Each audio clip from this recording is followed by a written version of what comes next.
we need to tell this story here.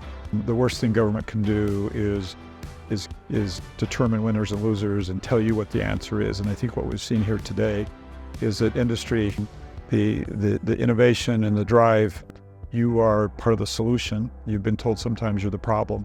I actually believe you're the solution, and government needs to listen to you. I'm so excited to be here at Devil Slide Wholesome's plant in Morgan, Utah, where we're seeing firsthand the impacts and local economic benefits of federal incentives that are driving back private investment to create jobs, reduce emissions, reduce costs, and strengthen American manufacturing. Here we have a plant that's been operational for the last 120 years. We are on our path to decarbonization really strongly. We have about 33% substitution with engineered fuels. It's one great way of making sure our journey to decarbonization continues to take place.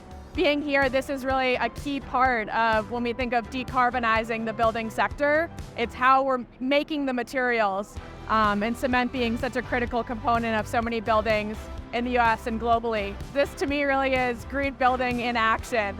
Congressman Curtis was a founder of the Conservative Climate Caucus, which really changed the conversation in Congress and around the country. So it's great to get out of Washington, to actually sit with a policymaker so they can actually see firsthand what is going on the ground level, and that's critically important. It supports the environment, it creates local jobs, and we're really excited about the opportunities where we have innovation in the US that can be spread across not only US building sector, but across the globe as well to make a real impact on emissions. You've got a business ahead of government mandates doing what's best for their industry, for their business, because if customers are demanding it. My compliments on the work that you've done, and I think your approach is exactly what we need here in the US, which is innovation combined with hard work. We can have it both. We can have reduced emissions and we can have productivity.